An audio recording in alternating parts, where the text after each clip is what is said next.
আজি কেৱল শ্যাম কানুৰহে জামিন আবেদনৰ শুনানি হ'ব, কিয়নো সিদ্ধাৰ্থ শৰ্মাই আজি জামিন আবেদনৰ শুনানিৰ দিন আছিলে যদিও সিদ্ধাৰ্থ শৰ্মাৰ শপতনামা ভুলকৈ আদালতত জমা দিছিল অধিবক্তাই, যাৰ বাবে কাইলৈৰ ভিতৰত সঠিকভাৱে পুনৰ শপতনামা দাখিলৰ নিৰ্দেশনা জাৰি কৰা হৈছে। আজি প্ৰথম অৰ্ধত অৰ্থাৎ 1:30 বজাৰ আগতেই যি শ্যাম কানু মহন্তৰ অধিবক্তা আছে সেই অধিবক্তাই জামিনৰ বাবে শ্যাম কানুৰ জামিনৰ বাবে যুক্তি দাঙি ধৰিব আৰু দ্বিতীয় অৰ্ধত অভিযুক্তসকলৰ ছাছপেণ্ডক লৈ যুক্তি দিব চৰকাৰী অধিবক্তাই। এইখিনি এটা কথা উল্লেখ কৰিব বিচাৰিছোঁ যে শ্যাম কানু মহন্তৰ যি অধিবক্তা কলিকতাৰ আছিলে, পূৰ্বে কলিকতাৰ অধিবক্তা ৰাজদীপ বেনাৰ্জীয়ে শ্যাম কানুৰ হৈ ওকালতি কৰিছিল, কিন্তু আজি পান বৰা নামৰ গুৱাহাটীৰ এগৰাকী অধিবক্তাই শ্যাম কানুৰ জামিনৰ আবেদনৰ হৈ যুক্তি দৰ্শাই আছে বৰ্তমান সময়ছোৱাত আদালতত। আপুনি ইতিমধ্যে উল্লেখ কৰিছিলে যে আমি পুৱাৰ ভাগৰ পৰা এটা কথা উল্লেখ কৰিছিল যে সিদ্ধাৰ্থ শৰ্মা যি জুবিন কাকক হত্যা কৰাৰ অভিযুক্ত নম্বৰ 1 সিদ্ধাৰ্থ শৰ্মাই জামিন বিচাৰি আদালতৰ কাষ চাপিছিল, কিন্তু জামিন বিচাৰি আদালতৰ কাষ চাপাৰ পাছতে আদালতে আজিৰ দিনটোত তেখেতসকলৰ জামিনৰ বাবে শুনানি লোৱা দিন বুলি ধাৰ্য কৰা হৈছিল, কিন্তু তেওঁলোকৰ যি জামিন আবেদন আছিলে সেই জামিন আবেদনত সিদ্ধাৰ্থ শৰ্মাৰ শপতনামা ভুলকৈ আদালতত জমা দিছিল আৰু তাৰ বাবে কাইলৈৰ ভিতৰত সঠিকভাৱে পুনৰ শপতনামা দাখিলৰ নিৰ্দেশনা দাখিল কৰিছে ফাষ্ট ট্ৰেক আদালতে।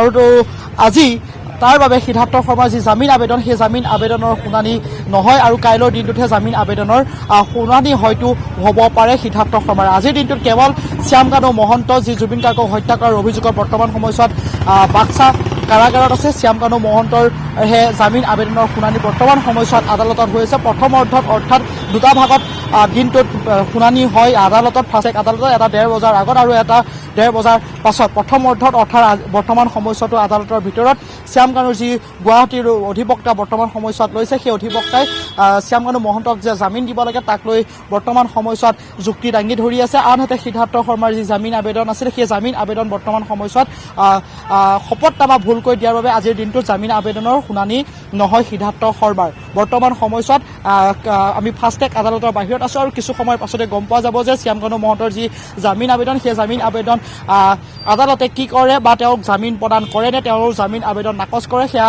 পৰৱৰ্তী সময়ছোৱাত আমি কিছু সময়ৰ পাছতে আছাম টক্সৰ দৰ্শকসকলক অৱগত কৰিব পাৰিম। কিন্তু বৰ্তমানলৈকে শ্যাম কানু মহন্তৰহে জামিন আবেদনৰ শুনানি হৈছে।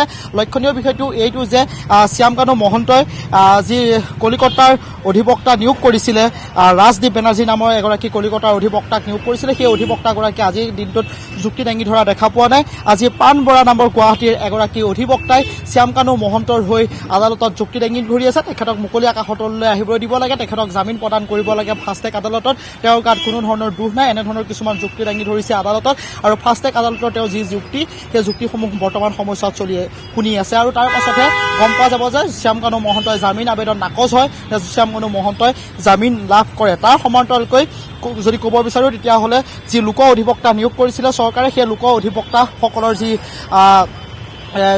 চাৰ্জ পে'ম প্ৰক্ৰিয়া সেই চাৰ্জ পে'ম প্ৰক্ৰিয়া বৰ্তমান সময়ছোৱাতো হৈ আছে আৰু 3-4 দিনৰ ভিতৰতেই চৰকাৰী লোক অধিবক্তাৰ যি চাৰ্জ পে'ম প্ৰক্ৰিয়া সেই চাৰ্জ পে'ম প্ৰক্ৰিয়া সমাপ্ত হ'ব আৰু তাৰ পাছতে যিসকল সাক্ষী আছিলে সেই সাক্ষীসকলক মাতি অনা হ'ব আদালতত আৰু সেই সাক্ষীসকলৰ ভাষ্যসমূহ গ্ৰহণ কৰিব আদালতে। আজিৰ দিনটোত এটা কথা স্পষ্ট হৈ পৰিছে যে শ্যাম কানু মহন্তৰহে জামিন আবেদনৰ বৰ্তমান সময়ছোৱাত শুনানি হৈছে।